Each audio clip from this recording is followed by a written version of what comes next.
네, 오늘 30장 이제 2장 남았는데 마지막 30장의 그 오늘 말씀의 제목은 그 읽었던 본문의 7절에 두 가지 일이라고 나와 있죠. 내가 두 가지 일을 주께 구하였사오니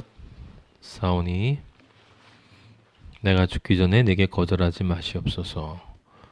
헛된 것과 거짓말을 내게서 멀리 하시는 것이 하나고 또 하나는 나를 가난하게도 마옵시고 부하게도 마옵시고 필요한 양식으로 먹이시옵소서. 그래서 배불러서 하나님을 모른다 여호와가 누굴까 하오며 내가 가난하면 도둑질하고 그래서 내 하나님 이름을 욕되게 할까 두렵습니다. 예. 그 구절에 처음에 두 가지 일을 우리 제목으로 삼았습니다. 마지막에 이 두 가지 일이 어떻게 아버지의 말씀을 통해서 새롭게 영적으로 전환이 되어지는지를 오늘 한번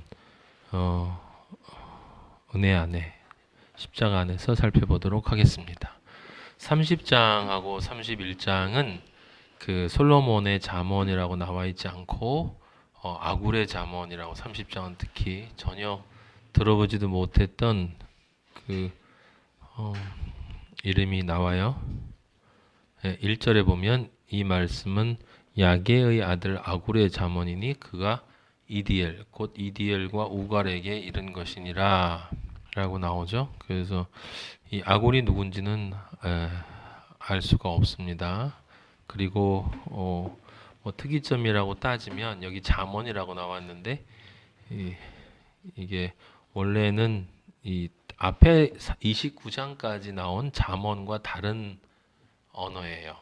이게 그래서 지금까지의 잠언은 이제 금언이라는 말에 proverb라는 단어를 썼잖아요. 이 원어도 다르거든요. 근데 여기 이 잠언이라는 말은 saying이나 words라는 단어를 써요. 다양한 연구를 원어적인 차원에서 할 수 있는데 영적으로 들어가면 그것은 전혀 중요한 것이 아닙니다. 금언이라고 하는 우리가 proverb라는 뜻으로 해석한 것도 결국은 무엇이었습니까? 찌르는 말이었어요. 그리고 아굴의 잠언이라고 하는 단어도 원어적으로는 saying이나 words를 뜻하지만 결국은 이것도 말씀이기 때문에 찌르는 말, 영적으로 보면 같은 말이다.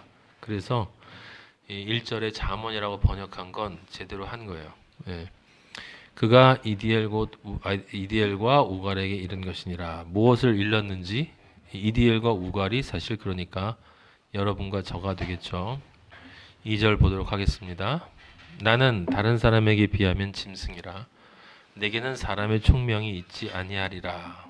이 30장은 굉장히 길기 때문에 인터넷을 들어가 보면 이렇게 단락단락을 나눈 곳이 있어요.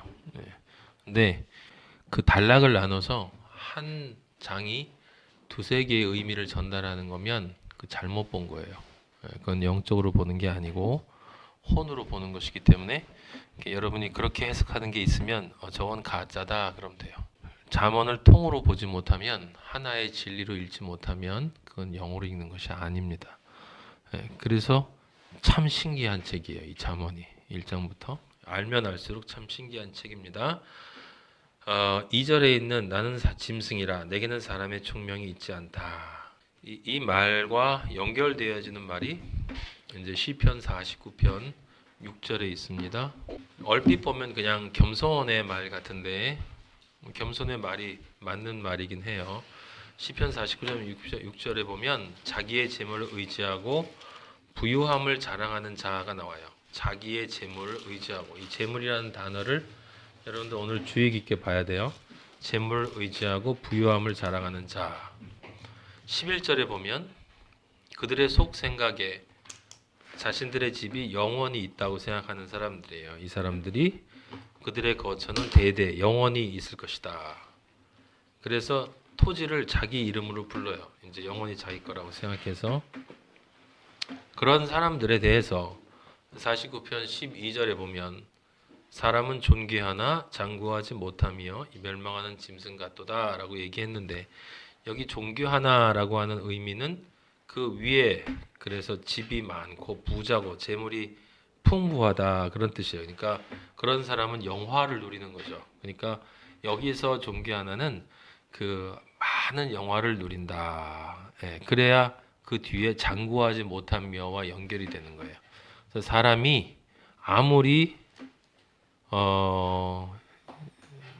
원 없는 영화를 누린다 하더라도 그게 영원하지 못하다. 결국 멸망하는 짐승과 같다. 같이 멸망한다 이런 뜻이죠. 13절에 이것이 바로 어리석은 자들의 길이다. 여기 어리석다라는 말도 오늘 주의 깊게 봐야 될 단어고 어리석은 자들의 길이며 그들의 말을 기뻐하는 자들의 종말이다. 어리석은 자들이 있고 그 어리석은 자들의 말을 기뻐하는 자들이 있어요. 시편 49편 얘기예요 지금. 근데 이게 잠언하고 같이 연결이 됩니다. 그 다음에 20절 종기 하나 깨닫지 못하는 사람은 멸망하는 짐승 같도다. 여기 이제 이 종기 하나는 위에 있는 영화를 누린다. 이 혼의 관점에서 보면 단어는 같은 단어지만 의미가 달라요. 그래서 영적으로 보면 20절의 종기 하나는 말 그대로 동물과 근본적으로 다른 영혼을 가진 인간, 하나님 아버지를 영적으로 이해할 수 있는 그런 가능성을 가진 존재를 뜻하는 거예요. 예, 누구나 다 인간은 그런 존재죠. 근데 깨닫지 못하면 그러면 그러니까 정말 깨달아야 할 것을 깨닫지 못하면 이제 멸망하는 짐승으로 그 위에 이야기한 것처럼 자기의 재물을 의지하고 부유함을 자랑하다가 간다 그런 뜻이에요. 자, 이 말을 여러분들이 지금 보시면 이 세상의 그 선악과의 재물, 특히 돈 또는 권력 이런 것들을 자랑하는 자로 이해가 될 수 있죠. 물론 그렇게 해석하는 것이 당연하고 그렇게 보여질 거예요. 시편 30, 지금 잠언 30장에서는 근데 조금 주의를 기울이셔야 됩니다. 왜냐하면 까딱 잘못하면 완전히 삼천포로 빠지기 때문에 3절 보세요. 지금 2절에서 이 사람은 자신에게 그 다른 사람에게 비하면 자기는 짐승이다라고 얘기하고 총명이 있지 않다라고 얘기했어요. 그건 무슨 뜻이냐면 자신이 실제로 이 깨달을 수 있는 시편 49편 20절에 나오는 그런 깨달을 수 있는 그러한 총명이 자신에게 없는 그런 존재다. 그것은 무슨 뜻이냐면 제가 원래 그렇죠라는 의미가 아니라 본질적으로 인간이 어떤 모습인가라고 하는 인간의 실존적인 본질을 얘기하고 있는 거예요. 인간에게는 원래 깨달을 수 있는 총명함이 존재하지 않는다. 그것을 가지고 있지 않다라고 하는 거예요. 3절도 마찬가지입니다. 나는 지혜를 배우지 못하였다. 이 지혜는 참 지혜이신 예수 그리스도를 배우지 못했다는 뜻이고 그러니까 영적으로 연합되어지지 못했다는 뜻이죠. 성령을 받지 못했다는 거예요. 원래 인간은 성령을 받을 수가 없는 존재다. 당연히 그러니까 거룩하신 자를 아는 지식이 없죠. 그죠? 내가 그렇다. 근데 그 다음에 4절에는 너는 아니? 이렇게 물어봐요. 그건 무슨 뜻이냐면 미리 말하면 그건 우리가 원래 그렇다라는 거예요. 너는 아는 것처럼 까불지 마라. 나나 너나 원래 인간은 이런 존재다라고 하는 것을 이야기하는 거예요. 그걸 다시 뒤집으면 은혜가 없이는 인간은 어떠한 영적인 지식도 깨달을 수 없다라고 하는 뜻을 나타내고 있는 거다라고 하는 것입니다. 3절, 4절 하늘에 올라갔다가 내려온 자가 누구인지 이게 하늘에 올라갔다가 내려온 자라는 말을 얼핏 오해해서 하늘에 한 번 올라갔다가 다시 내려온 자라고 여러분이 생각하면 안 되고 이것은 능력을 가진 존재를 나타내는 거예요. 하늘에 오를 수 있고 또 하늘에서 내려올 수 있는 존재. 그렇게 내려갔다가 올라왔다가 이것 자체가 가능한 존재가 누구냐라고 하는 거죠. 바람을 하늘에 올라갔다 내려온 자, 이 하늘에 올라갔다가 내려온 자라는 말은 그냥 단순히 저 하늘에 올라갔다가 내려온 자 이렇게 읽으면 안 돼요. 왜냐하면 그 뒤에 것을 보면 바람을 그 장중에 모은 자가 누구인가? 여기 바람은 원래 심판의 바람을 뜻하는 거예요. 요한계시록에 보면 사방에서 그 세상의 심판을 가져오는 천사들이 심판을 가져오지 못하도록 바람을 붙잡는 장면이 나와요. 14만 4천 명을 계수할 때까지 기다려라 라고 붙잡는 장면이 나오거든요.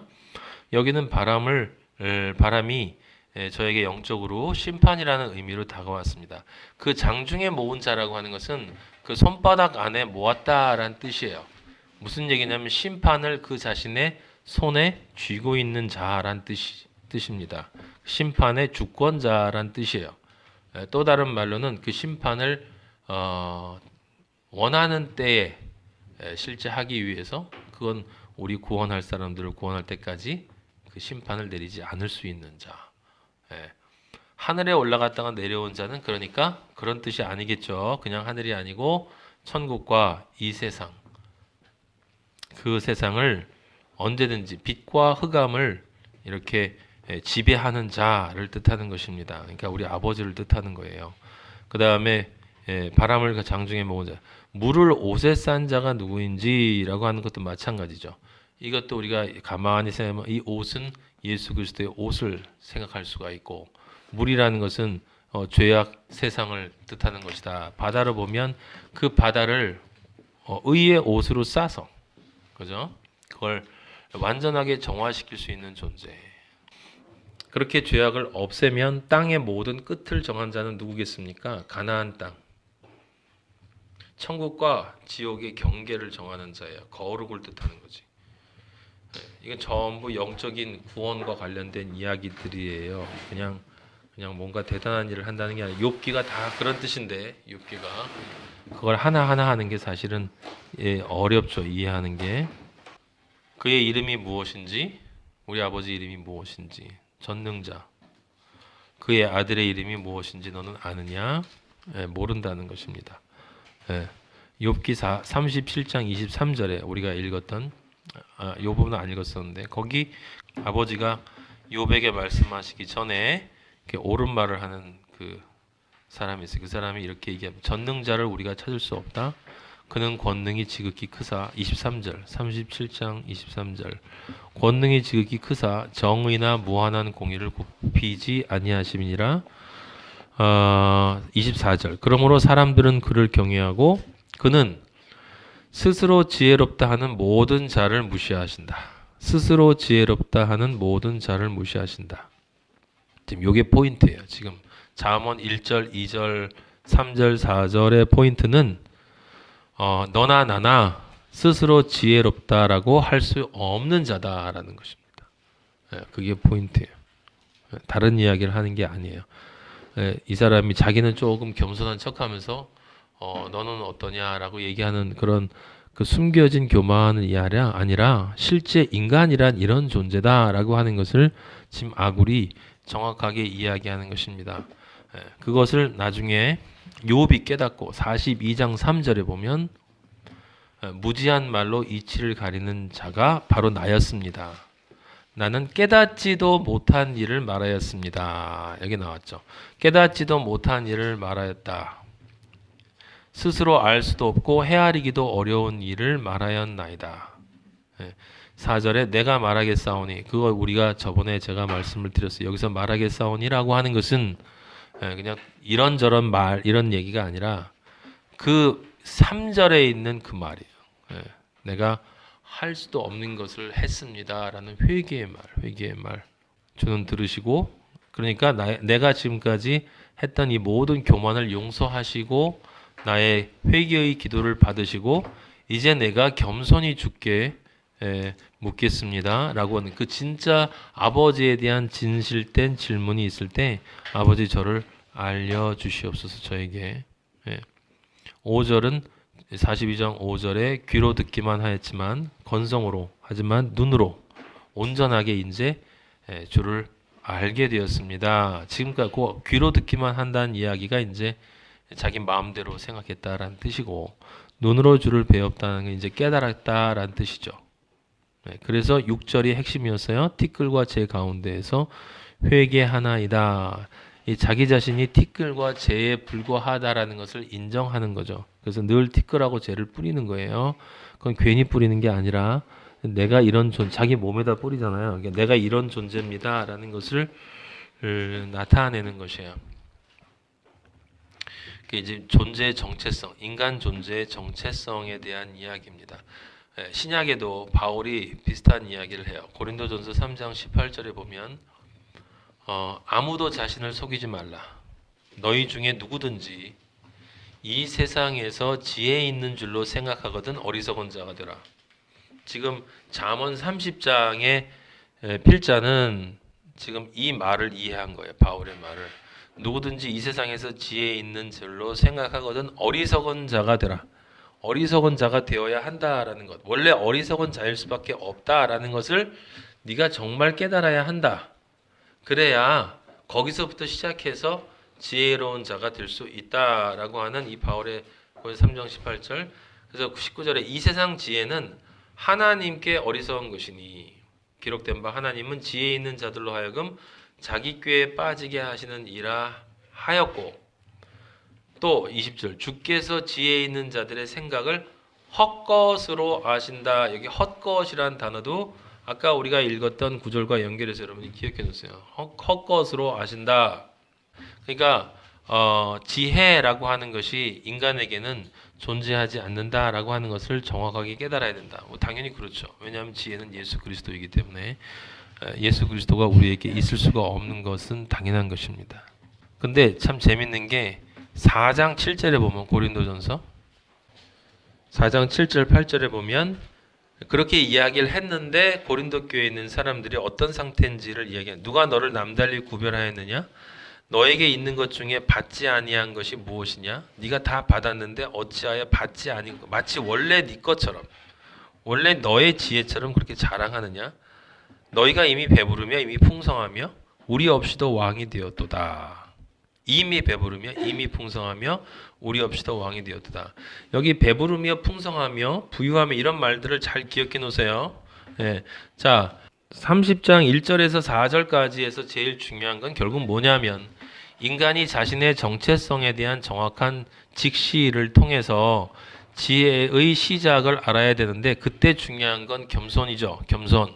근데 중요한 건 뭐냐면 진정한 겸손하고 가식적인 겸손하고는 절대 말로는 구분할 수 없다. 는 것이 잠언 1절에서 4절까지를 보면 알 수 있어요. 이 사람은 진정한 겸손을 가진 자인데 가식적인 겸손을 가진 사람도 이와 똑같은 말을 할 수 있고 실제 똑같은 말을 합니다. 많은 거짓 선지자들은 인간은 지혜가 없고 무지하고 이 세상은 신이 하나님 아버지가 창조했고 우리는 아무것도 아니다라는 말을 아주 쉽게 해요. 근데 거기에서 자기는 쏙 빠져 있어요.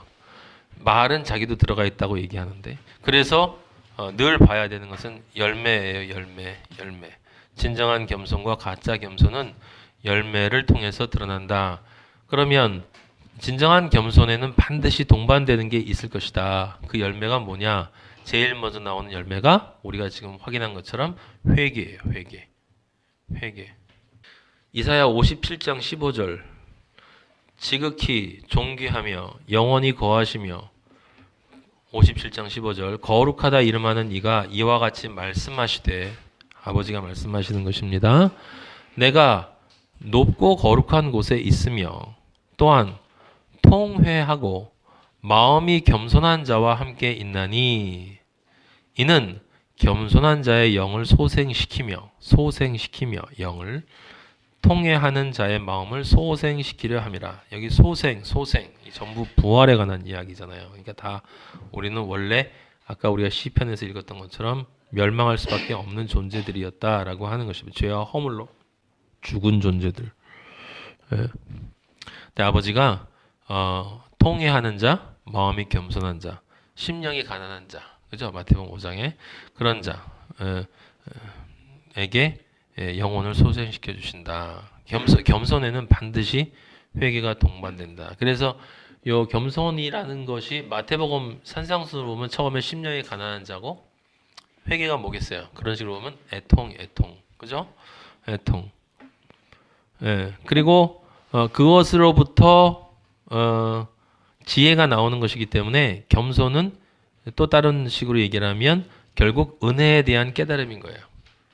겸손은 은혜에 대한 깨달음이야. 성경이 정의하는 겸손은 은혜에 대한 깨달음이에요. 첫 번째는 나와 아버지와의 차이, 그 거룩한 비교가 있고 그 거룩한 비교를 통한 자신의 정체성의 인식, 그리고 인식의 바탕을 둔 은혜, 부어지는 은혜에 대한 깨달음, 그게 겸손이에요. 겸손. 네, 그걸 쉽게 그냥 나는 nothing, 아버지는 everything 뭐 이렇게 말은 얼마든지 할 수 있지만 중요한 건 내 자신이 실제 이런 존재로 아버지 앞에 서야 한다라고 하는 것입니다. 그래서 그렇지 않은 존재에게 지금 잠언을 쓴 아굴이 이야기를 하는 거예요. 그러니까 지금 우리가 중요한 것은 겸손이다라고 말을 하는 것이 중요한 것이 아니라 진짜 아버지 앞에 그런 존재로 너와 내가 함께 서야 되지 않겠느냐라고 하는 말을 하고 있는 것입니다. 예. 아버지가 저에게 너는 그렇게 서 있느냐라는 질문을 하셨고 저도 아버지 앞에 다시 한번 회개를 했고 여러분들에게 그 진정한 겸손의 자리로 내려가라 라는 말씀을 아버지가 하라고 저에게 은혜를 주셔서 30장에 나와 있는 거니까 그렇게 전하는 것입니다.